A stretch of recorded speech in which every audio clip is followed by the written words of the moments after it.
Shalom Bapak Ibu dan jemaat yang dikasihi Tuhan Yesus. Kiranya damai sejahtera Kristus beserta kita semua.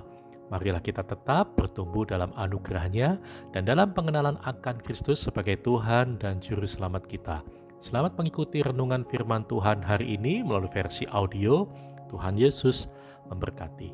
Renungan hari ini Rabu 28 April 2021 dengan judul Budak yang Merdeka.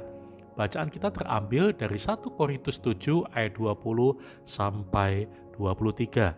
Demikian firman Tuhan. Baiklah tiap-tiap orang tinggal dalam keadaan seperti waktu ia dipanggil Allah. Adakah engkau hamba waktu engkau dipanggil?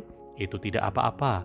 Tetapi jikalau engkau mendapat kesempatan untuk dibebaskan, pergunakanlah kesempatan itu. Sebab seorang hamba yang dipanggil oleh Tuhan dalam pelayanannya adalah orang bebas milik Tuhan. Demikian pula orang bebas yang dipanggil Kristus adalah hambanya. Kamu telah dibeli dan harganya telah lunas dibayar. Karena itu, janganlah kamu menjadi hamba manusia. Bapak Ibu dan saudara sekalian, pada tahun 1807, William Wilberforce menyusuri pasar budak dan hendak membeli seorang budak. Para pedagang menawarinya budak terbaik. Bukannya memilih yang terbaik, ia malah berkata, "Aku ingin membeli budak yang terburuk." Semua terkejut, namun seorang pedagang segera mengajukan budaknya yang tak pernah disukai oleh calon pembeli. Budak itu berwajah garang, berkelakuan buruk, selalu mengumpat, bahkan pernah meludahi calon pembeli. Dengan mantap, Wilberforce memilihnya.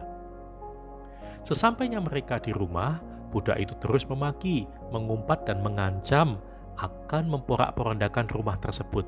Namun dengan tenang, Wilberforce malah menyodorkan sebuah surat. "Ini surat pembebasanmu, sekarang kamu orang merdeka," katanya. Betapa girangnya budak itu, ia pun segera berlari keluar dari rumah. Inilah kali pertama dalam hidupnya ia menjadi orang yang benar-benar merdeka. Ia berlari ke sana kemari dengan perasaan yang begitu gembira. Namun ketika hari mulai gelap, budak itu mulai kebingungan. Kemana ia akan pergi? Ia tidak punya sanak saudara dan tak punya tujuan. Ia bingung bagaimana ia akan menjalani kehidupannya. Selama ini ia tak pernah merasa berharga, tak pernah punya tujuan hidup.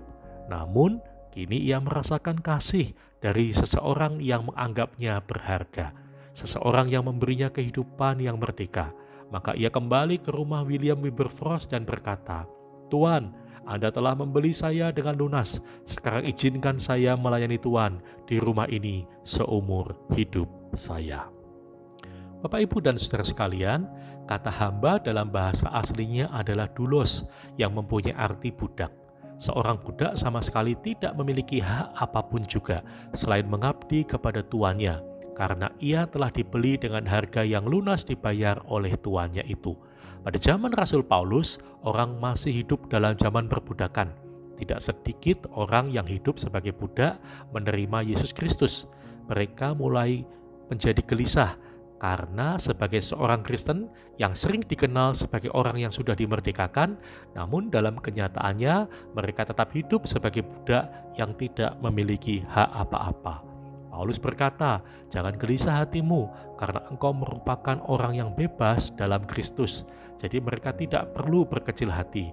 Sekalipun dia seorang hamba, namun tindakan dan pikirannya harus sebagai orang yang telah dibebaskan oleh Kristus. Tugasnya bisa tetap sebagai pelayan atau hamba, tetapi statusnya merupakan orang yang telah dimerdekakan oleh Kristus. Karena itu, cara berpikir dan cara bertindak harus seperti cara yang dikehendaki oleh Kristus. Mereka harus lebih takut kepada Kristus daripada kepada majikannya.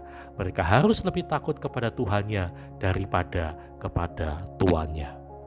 Pada saat yang bersamaan, Paulus juga mengingatkan para tuan-tuan atau orang bebas. Sekalipun mereka merupakan orang bebas, namun mereka tidak dapat bertindak sesukanya, karena mereka juga merupakan seorang hamba di dalam Tuhan. Paulus mengingatkan para tuan yang memiliki budak di dalam rumahnya atau di dalam perkebunannya supaya bertindak hati-hati karena mereka juga seorang hamba, yaitu hambanya Tuhan Yesus. Artinya mereka harus mentaati Tuhan, mereka harus bertindak dan perilaku seperti yang dikehendaki Tuhan. Kemudian dalam ayat 23, Rasul Paulus berkata, Kamu telah dibeli dan harganya telah lunas dibayar. Karena itu, janganlah kamu menjadi hamba manusia. Paulus mengingatkan kita bahwa sebagai orang Kristen, kita telah ditebus oleh Kristus dan hutang dosa kita telah dibayar lunas.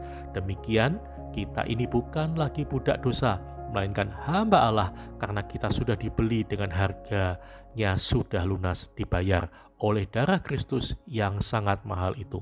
Karena itu, hidup kita bukan lagi milik kita sendiri, melainkan milik Yesus. Kita hidup hanya oleh anugerah-Nya dan kita hidup untuk memuliakan Yesus Kristus, Tuhan di atas segala Tuhan. Amin.